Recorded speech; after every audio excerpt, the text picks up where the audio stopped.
Ngarang salungfam da thokiba thadokadu da Fakhiba khul ngakpa Meeoi taruk condition amata yaudana thadokadabani khul ngakpa faraga hatpa da chenaba police commando sing mathakta matik chaw action lokhatkadabani haina ngasi miyamna Thawalda National Highway 102 Imphal more lambi thengduna khongjang changsillingei paw asin makha tarduna ngase ki pung tara makhairom tabada tongan mafam kayadagi lakpa maira paibi imaibel singna Phaoba Mela Ground Community Hall da Punduna Laiki. Tungda miyamna National Highway da thoraktuna lambi thingba haukibaga loinana lambi da famjinuna laiki JAC ge Vice President Sarangthem Tombana phongdorakpada JAC na lengakta taliba demand sing aduda khul ngakpa hatpa police commando thabaktagi louroi thabaktagi lourthoktriba Phaoba asiba hakchang louroi police na Fakhiba khul ngakpa taruk condition amata yaudana thadokadabani haiki Lengakta taliba demand sing asi pung kunmari ki manungda thabak oina onthoktrabadi makhal makha kayagi khongjang changsillingei haina cheksinwa thamki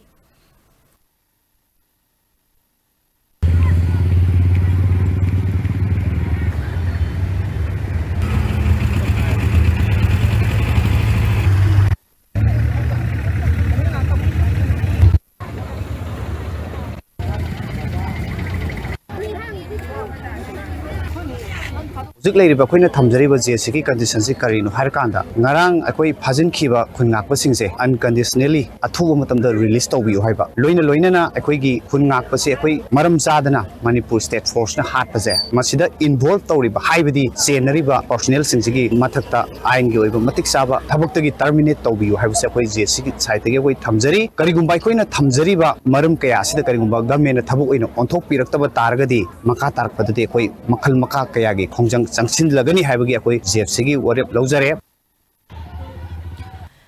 Miyam gi khongjang adu hanba leitabaga loinana nungthil pung mari makhairom tarakpada masing yamlaba miyamna khul ngakpa Meeoi hatpa police commando miyamda sinau haiba kholawa loinana Thawal SP police tamna rally ama laktuna SP office ta thomjin khi hairi Ngarangi thogdo gi matangda semkhiba JAC na Manipur lengakta taliba demand singyawa memorandum ama DC Thawalda pisinba chatpada DC leiramdabana SDC Thawalda oina pisinki SP Thawal gi office ta thomjin khiba aduda maira paibi amana phongdorakpada salungfam gi thogdokta fajin khiba khul ngakpa taruk condition amata yaudana ngasi numidangi pung taruk fawda thadokadabani haiki karigumba icha sing asi thadораktaba tarabadi icha singi maichak na ngawraba mama sing mafam asidagi hallaroi JAC na CM unaruraga halaklaba matungda makhatana khongjang sing changsinabagi firepsu lauragani hari nakalama romda athengba Phaoba paw amagi matung ina miyamna ngasi numidang pung taruk Phaobada khul ngakpa sing thadoraknaba matam thakhrabasu khul ngakpa Meeoi tarukmak ngasi Thawalgi Deputy Magistrate ki mayumda puthoklaba matung December ki tang kunmari Phaoba police custody Remand Louthakhre hairi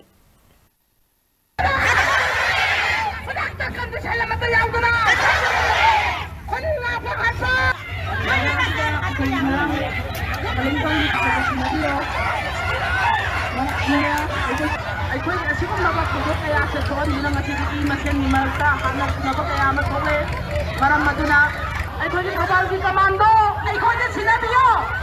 Military award pamba Thawalgi commando, aikhoje sinabiyo. Ilaicha hatpa Thawalgi commando, mama sinabiyo. Anda kita mata, ai di Imphal ka anda kita mata. Sakit terlai pada. Apa yang disang sikna. Salungfamgi thogdokta aikoi Meeoi ama laikide taruk ama phakre tokapta laire sigi matangda aikoina ngasai ayuktagi station changjanduna ngarangdagi kholau pijarakpase lengak asida aikoi JAC gi site dagi unaba chatki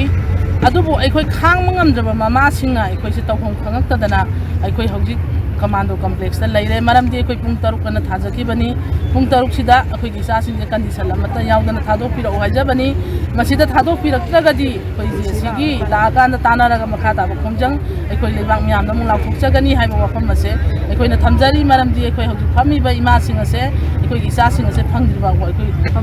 phamani haiba wafam madu aikoi thamjari